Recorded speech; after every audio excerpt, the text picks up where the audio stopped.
What does over 2 decades in EMS really cost a person? The trauma, the mental toll, and the weight first responders carry in silence. Nobody normal does this for a living.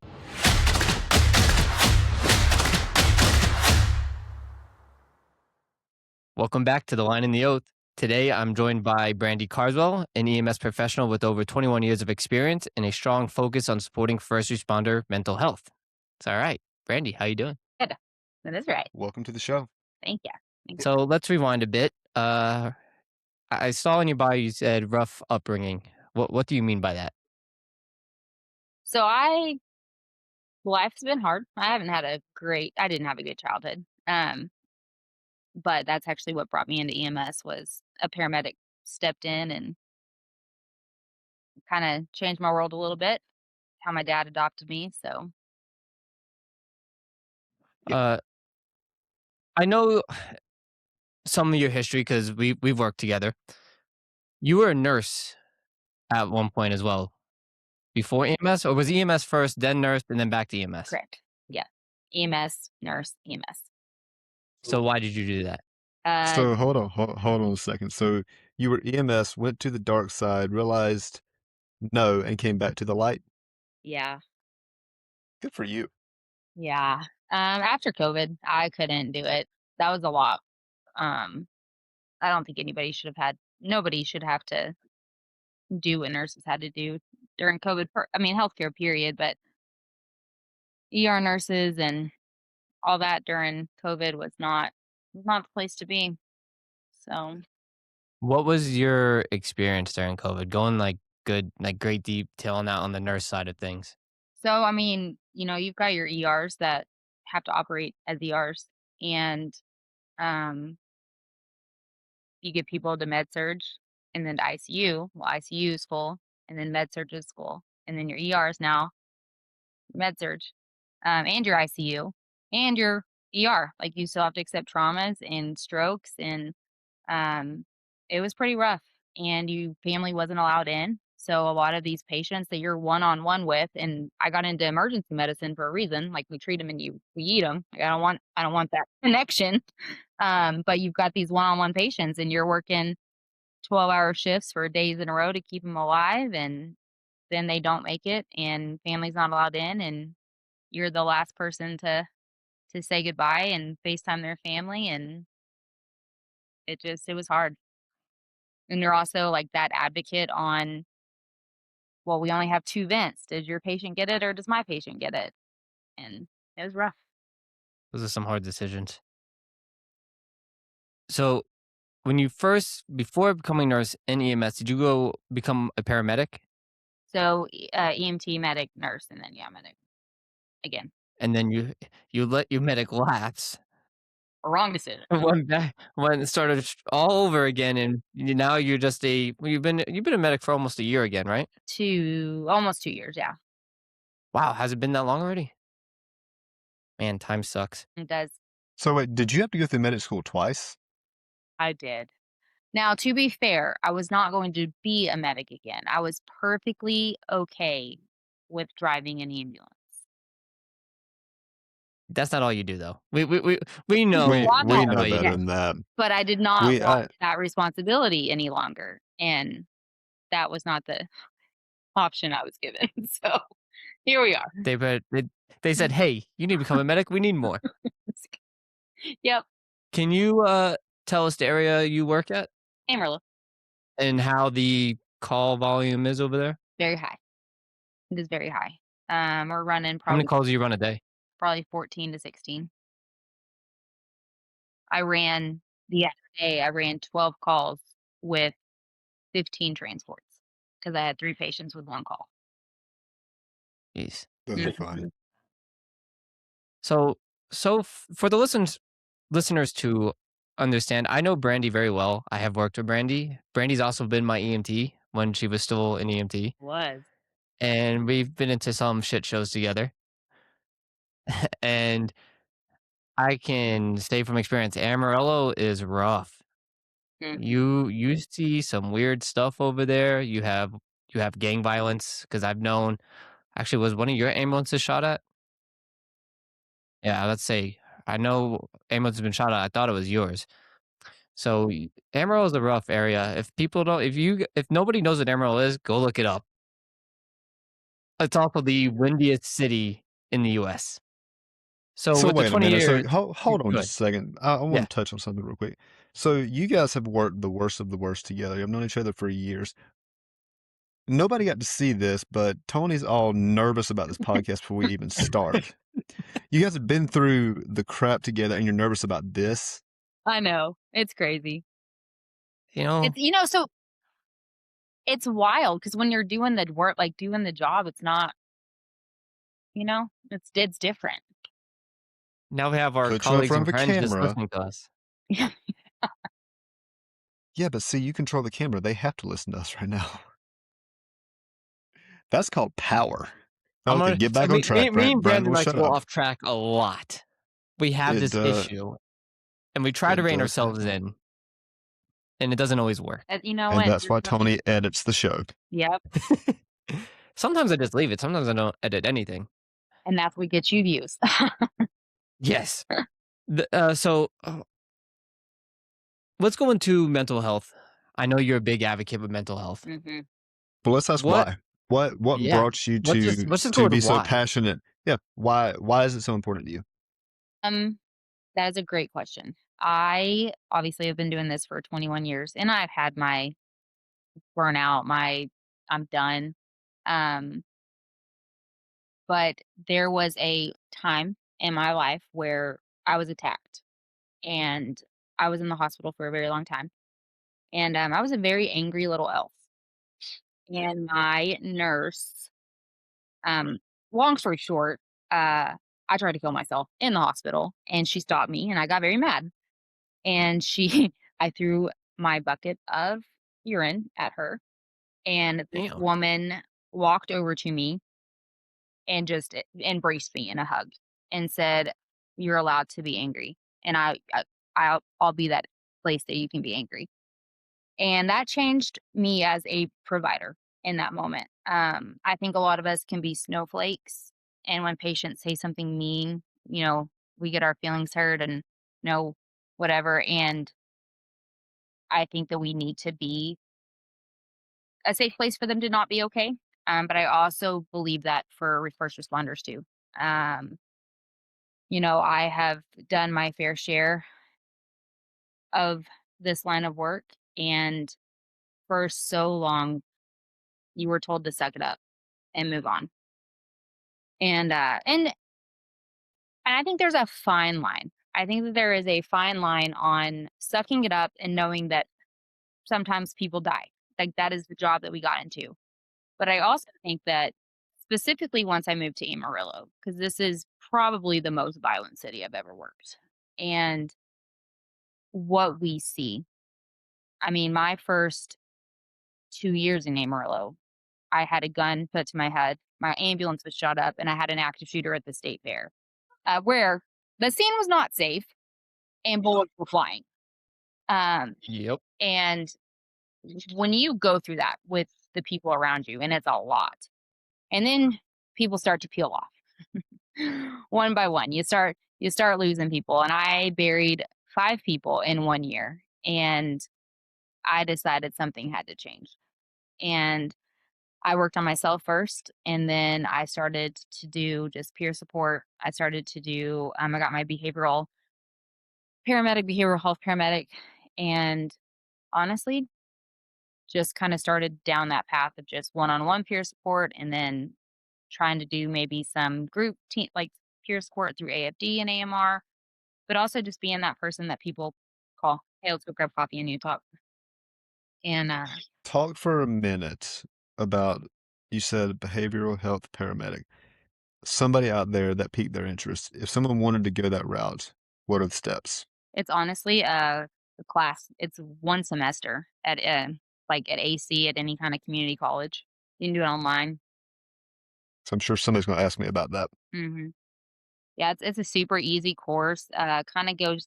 I don't know if you've ever like gone to college. It's kind of like psychology 101. Kind of critical incident, stress management, that kind of stuff. Did that class change your approach to the job, the day to day? Yes and no. No to the aspect of that kind of had already gone down that route, but yes to it gave it a more professional approach. But We need that sometimes. yeah. All right. Have you thought about joining like a CISM team? Have you reached out to our wonderful company to try and join? Murillo kind of developed their own, and I was not asked to be a part of it. So I kind of did my own thing. But as far as like GMR as a whole, AMR as a whole, no, I haven't. Just because we tend to roll out programs and not follow through with them, and that this isn't an area that I think we cannot follow through on. And so, I yeah, agree. Are they partnered up with AFD? Really?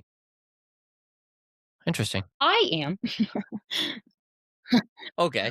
um, I've not I don't wanna say deal with AFD. I've had the unfortunate circumstance where AFD had to come down with the CISM team because we had 2 line of duty deaths in one night. The unfortunate part about all this, and I think the listeners should hear this, how we were kinda treated afterwards, is after all that was said and done, the other team got asked to take a transfer to Lubbock right after all this. And you know what they had to go do?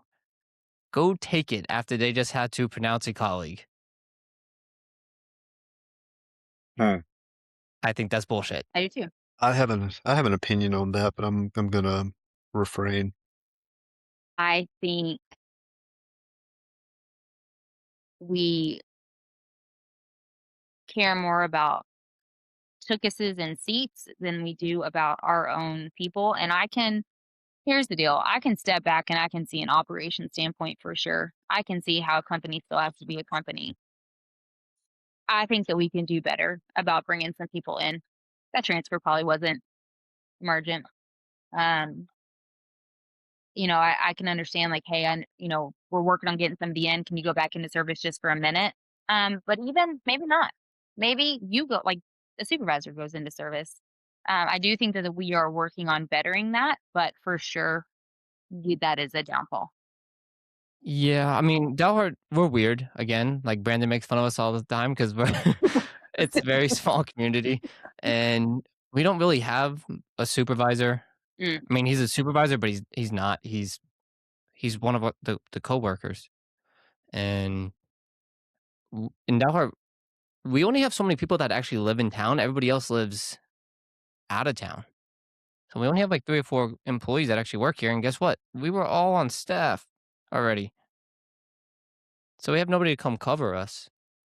So we have that unfortunate thing. But Do I think the transfer wait? Yeah, the transfer probably could have You waited. I don't know, think it was. I've sat here and I've stewed on it for a minute, and I was gonna be good, and I was gonna be nice, I was gonna keep my mouth shut, but no. Here's the stupidity of the private sector of EMS, and I'm a part of it. The only resource that matters, the only thing that matters in a company are your people. I've never seen an ambulance go out and start an IV. Not one. Their little tires just won't do it. So for you to have 2 line of duty deaths and then tell your people, get back to work and do the job, no, screw that. That's stupid. That's piss poor management. And that's why people leave constantly from your mega services that are quote unquote too big to fail, as I was told recently by a company that, by the way, failed. Um, Time and time again, they forget the only resource that matters are your people. And when you forget it, you will fail. You can look at a company that used to be in North Florida up till about 2 months ago, and now they're not anymore because they forgot that they're not bigger than their people. So here's another situation we had. We just had a 12-year-old hang herself. Do you think our CSM team came out? Now our wonderful supervisor Larry, who is a gift from God as a paramedic and as a supervisor, I can't say anything bad about him. Made sure we were okay. But the extra steps of a CISM team coming out never happened. And that poor medic that worked both those that hanging also worked the hanging a couple hours before. 2 hangings in one day. Yeah. Yeah. I think we normalize it and say, well, that's the job you signed up for, but it's not. That's not the job I signed up Oh. for. I just saw No. a statistic out there that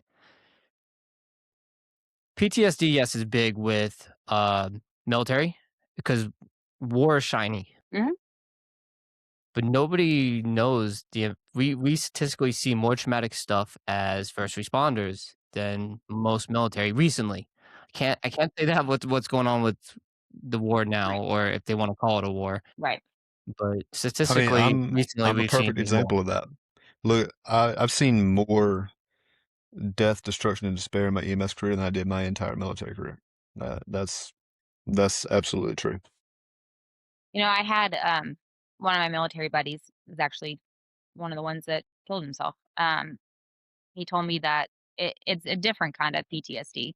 They see it for while they're there for that time that they're there. We see it every day, back to back, all day. That is our job. And that's and so it's just different. It's a different kind of exposure. And I think that again, I haven't ever been to war. I've never seen combat. I've and I can't even imagine what they see over there for sure. But Well, I you said something. I didn't mean to cut you off. I'm sorry. You said something that was spot on. From a military perspective, you can prepare for what you're headed into to a degree. Bad guy don't like you. Bad guy shoot at you. You shoot back at bad guy. Yeah. That's self-explanatory. Um, EMS, you never know call to call.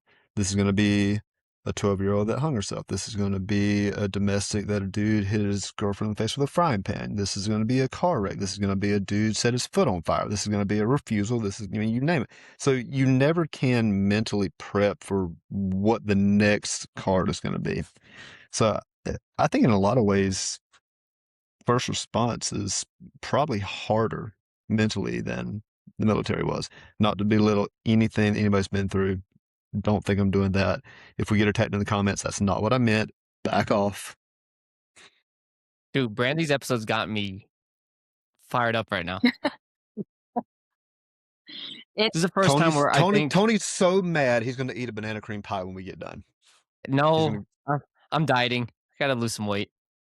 I'm right there with you. I get on my soapbox almost daily, and it's hard for me to keep my mouth shut sometimes. I actually, when I applied to be FTO the first time, I did it over mental health and first responders, and I think a big reason of why I didn't get it was because of what I said, and I'm sure it hurt a lot of feelings.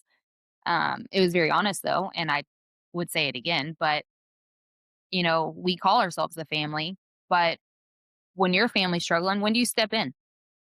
Immediately. Well, we want you to be very devout in your convictions, but please do it quietly around the corner. Yeah. Yeah. And honestly, it's probably not just EMS that's like this or our area that's like this. It's everywhere. Oh yeah. Yeah. It's literally everywhere. And it's Oh, not I'm just I'm limited. I'm I'm trying to not say It's stupid stuff either right now. No, I'm gonna save you, Tony. I'm gonna go a different direction. And it's not just limited to the private sector or whoever. It's not that it is. I see it in the county services. I see it in fire services. I see it in police. I mean, it is the same way across first responders in any avenue that you want to bring it up. It is. And unfortunately, like, a lot of I guess fortunately, unfortunately, some fire services and EMS are connected. And, here we're not. So, we're not a city entity, so we're kind of the ugly stepchildren. And I, combat it daily. We're a team. Our goal is the same thing. All of us. We all have one goal, and that is to save said patient. And we're all running these calls together. So my thought process was, hey, let's get a team. That way, when they run bad calls, we can be there for them, and vice versa. Unfortunately, we're not part of the city, and this, and this past year. So I'm a huge Travis House fan, and I've been watching his podcast before he even became TikTok famous. And I opened up Facebook last year and just found out he was here, and I was like, oh, cool, great to know. And so this year I made it a point to hound them. And I was like, no, we need to be included as well. That is, we're out there running these calls just like you guys. And well, obviously, we got invited and a lot of us got to go and it was really good. And it's this whole them versus us and it's dumb. It's so dumb. And so again, it's a daily fight. We're all doing the same job. We need to be able to work together. I don't know why it's, and I said it I think a couple episodes ago, it's a dick swinging It is contest. 100%. I don't know why. 100%.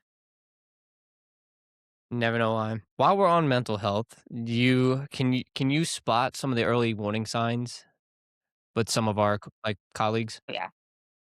Yeah. They typically start to get very reckless with their behavior. Um, the way that they talk, the way that for me, a telltale is how they treat a patient. Um, and so typically I'll pull them aside and say, "Hey, what's going on?" You know, um, what they Do send. you ever do you ever try that conversation with someone and they don't recognize it in themselves? Oh yeah, yeah. How does that go? I typically let them kind of realize it. I'll sit there and I'll be like, "Well, tell me about that," or "Explain that to me. Explain it to me like I'm dumb." And 9 times out of 10, they'll pretty much kinda come to it on their own. Sometimes I have to be like, "Okay, so this is what I'm noticing. Do you also notice this, or is this just me?" And almost all the time, they're like, "Yeah, I've probably either been here too many shifts in a row, a call's bothering me that I haven't talked to anybody about, or something's going on at home, or all of the above." Does anybody ever kind of like respond to you with hostility? One time, um and I let it go. Like, "I'm gonna let you do you. I'm gonna bring it to your attention." But they always come back and say, "Hey, I need to talk." So, Let's think about the mindset of, "Oh, I'm not weak. This isn't bothering me. I'm just gonna power through it." I wonder if how often do you see stuff like that? mhm. And it's a lot of times they don't wanna cry in front of somebody. They don't want to be weak in front of somebody, and so if you give them a minute to kinda walk off, gather their composure, they can come back and bring intelligence to the conversation instead of emotion. Makes them feel a little better. I'm trying to think of. Tony's over there processing feelings right now. He's somewhere between mad and wanting the show to go on. Yeah, I am. So This is while he's finding his voice again, I'm gonna ask you, how many first responders do you think, let's do a percentage, of a standards EMS department, what percentage do you think of those providers are silently struggling with something in the job or at home that they're bringing to work? 100%. There's there's not one person you couldn't convince me that there's one person that doesn't come out of this job and home and not be struggling. That is why my I think therapy should be free. I think it should be pushed way harder than it is.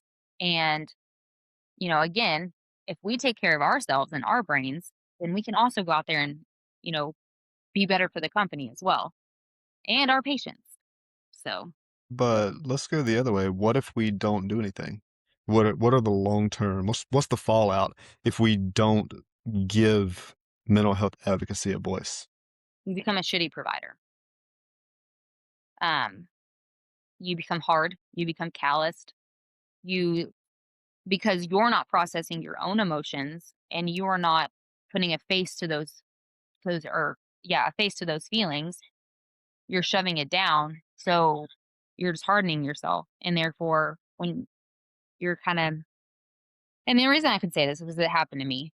I became a shitty provider and I was not nice to my patients. And I had somebody ask me, "Is this the kind of provider you want to be?" And in that moment, I realized there's a problem. And so you stop caring. You stop caring about their pain. You stop caring about the little things that you should be picking up on that you're not picking up on. Like, let's say somebody called because their stomach hurt, but you notice that they're acting different. So you kind of proceed down a different kind of conversation, and you miss subtle clues. You stop caring about the patient in front of you. It's just another call. It's just another report I have to write. It's just, a big inconvenience. And even even the dumb toe pains, like your mind, once you start to take care of yourself, your mindset changes, and this job becomes easier because you think, I'm going to leave my patients better off than where I found them. Whether that Mm-hmm. is resources, whether that is education, whether that is taking a minute and making Meemaw a peanut butter and jelly sandwich and taking out her trash, or sitting with somebody and talking to them, or hey, let's find a different route because I don't think the ER is the place for you. I know that doesn't bring the company money, but what's best interested for you?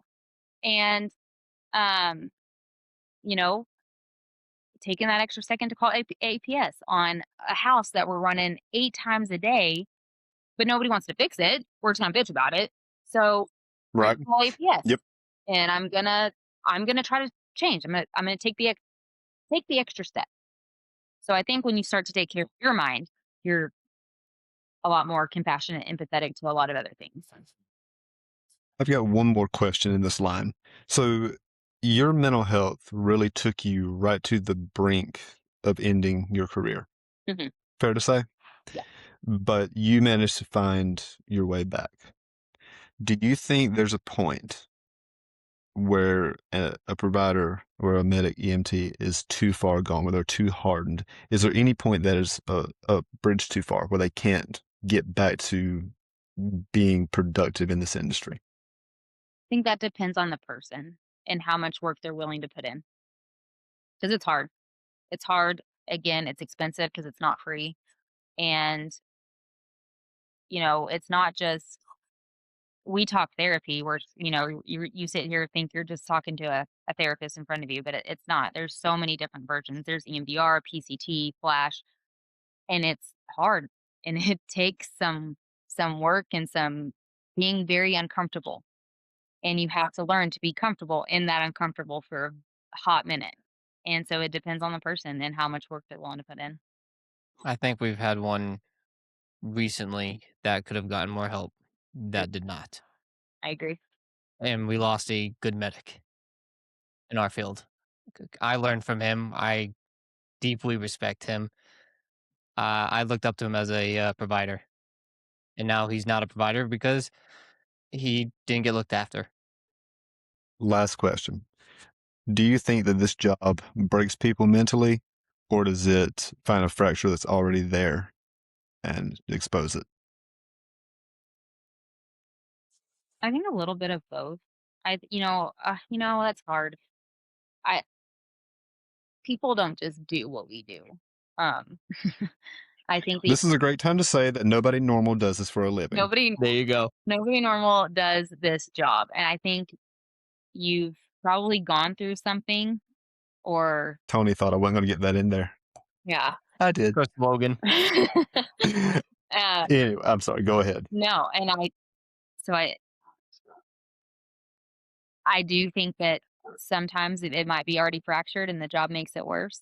I think sometimes maybe people go into it cured and they just want to help people, and this job rocks your socks.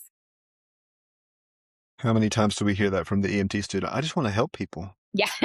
Yeah. I don't think we do proper education on telling people what this job really entails. No, we do not. Any first responder job. Nope. What makes you continue to do everything you do after everything you've experienced? I think when I stopped and I literally worked at Starbucks, um, and then I came to Amarillo again here for a while, and I was a shitty provider. And so I think when I started to work on myself and when I started to see the patient in front of me again, it reignited that passion. It reignited why I got into this field. And while I can't change the company, I can't change who I work with. I can't change the toxicity. I can't change the city beef and all of it. What I can do is I can show up and I can be the best provider for my patient. And so I think at It's the a end of really the day, good point. I had to that's what I had to decide. Was was it worth it for me? And to me it was. Could you tell us some of the ways you cope on the hardest days in the field? I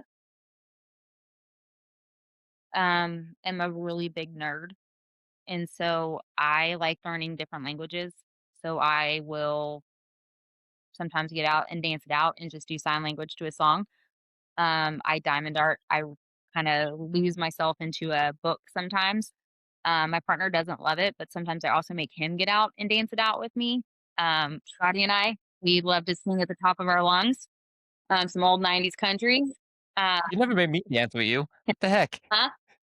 I would have danced. Okay, so we kind of did with our like Red Bull chugging and then, Oh yeah, yeah, yeah, yeah.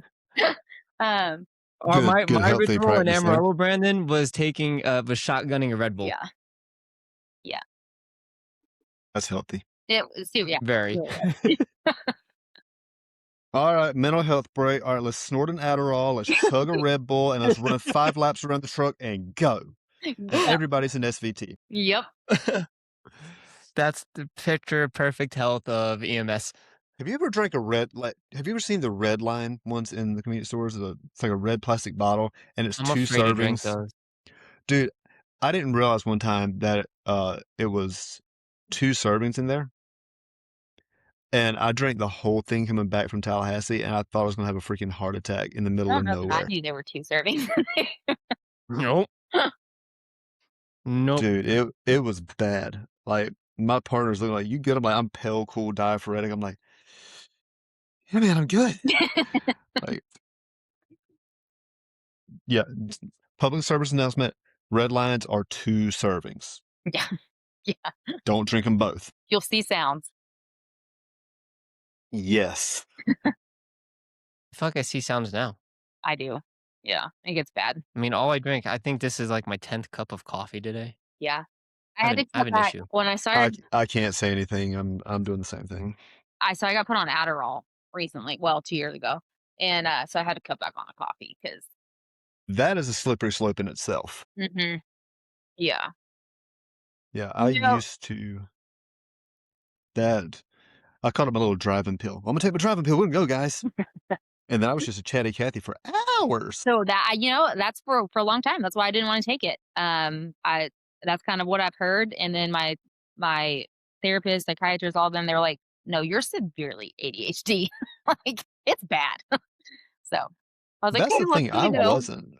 It was strictly to work the way I wanted to work and not have to sleep. And, Mhm. There's a never lot of them. never Yep. again. Mhm.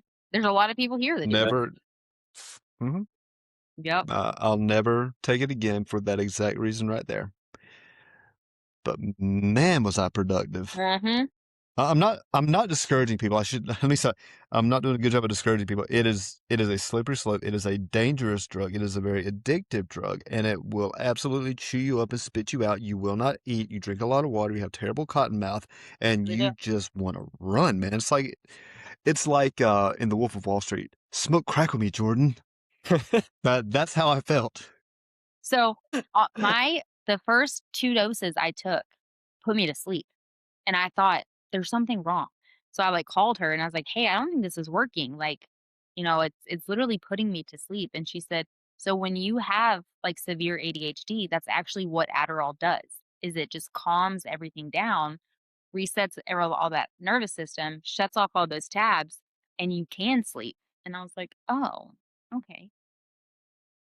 So it actually So doesn't that's give what it's me supposed to do. yeah, it doesn't actually give me the zoomies, unfortunately. I've never taken it. Yeah.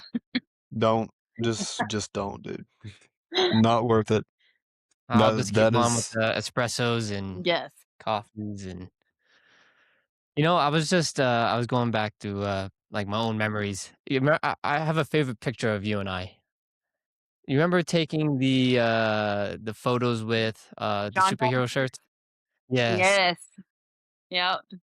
Yep. It's, we're just being goofy, making, like, muscles. Yep.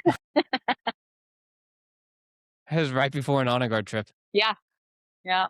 and my shirt was, like, 2 sizes too small. And mine was 2 sizes too big. It worked. Could maybe swap? I don't know. Oh, yeah, I What's the mean, maybe. fun in that, right? Forget it. No, 'cause you What's the fun in who that? did you have? Because I had Captain America. that's Superman. Yeah, no. I got nothing, y'all. Okay, I'm gonna try and get us back on track for the little bit we have left. I think we're too far gone. A message what's a message you could tell people that are struggling? You don't have to struggle. Um, the help is out there. The resources are out there. Unfortunately, we don't do a great job of giving those to our people, but it's out there. All you gotta do is do some research and, talk to people, and you just don't have to. There's light at the end of that tunnel. Like, this doom and gloom and just I hate life. I literally hate everything. I hate patients. I hate my job. It doesn't have to be like that. Like, you can learn to love life again and love doing what you do. Um, and at the end of the day, don't sell yourself for a company that's going to replace you tomorrow. You know, you said something a little bit ago that I wanted to come back to. If everybody had the mindset of controlling what you can control, and my patient compartment, I'm going to do the best job for my patient. I'm going to do this job to the best of my ability with a good attitude. If every single clinician did that, it wouldn't matter what company you work for. Every company would be a top-notch company because the infectious positivity and the attitude that would permeate would be absolutely unstoppable by any subpar manager. And I wish more people thought like that. I do too. And honestly, it's why I became FTO. Um, because that is a little part that I can control. I can teach who I get that it's at the end of the day, the job's not that bad. I mean, it's bad, but it doesn't have to be. Brandy, I can't thank you enough for coming on and speaking about mental health. This is our first show on mental health, actually, I Mhm. think. I'll tell you what, let's end this right. So we've kind of driven you down different avenues of conversation here. Open forum. Take the next 30 seconds or a minute. Anything that you want to say to any first responder listening right now, what would your message be? Um, so I don't know. I'm gonna talk belief for a second. I have battled with what I believed for several years after my attack, and when I decided to change my mindset to change who I was as a provider and walk down that mental health journey, and it sucked, but I also kind of came back to my faith. And in Ephesians, it talks about um, basically living a life worthy of the calling that I've received and being completely humble and gentle, patient, and bearing one another with love. And at the end of the day, that is what I go into every shift. And that is how I strive to be every day. And when my attitude gets shitty, I check it. I remind myself, hey, this is an opportunity. And that doesn't mean I'm a doormat, but it does mean that there's an opportunity to teach and to educate and to be there for your other coworkers and bear one another with love. And when you see somebody struggling, step in. Um, go be comfortable with that uncomfortable. Have that hard conversation. Show them that you love them and that we're all literally one team. And we are a family. We just have to act like it. That's kind of the perfect bow to put on this episode to tie it all together. was very, very well put. So, with that said, everyone, this has been The Line and the Oath. We thank you guys so much for listening to us and putting up with our wild rants for the last hour or so. Brandi, thank you so much for being here. Thank you for putting up with Tony again. Thank you guys so much for having me. And I'll actually just end it with this. Please pray for our first responders, military, and veterans. Yeah, absolutely. Everybody have a good day, night, wherever you're from. Thank you guys.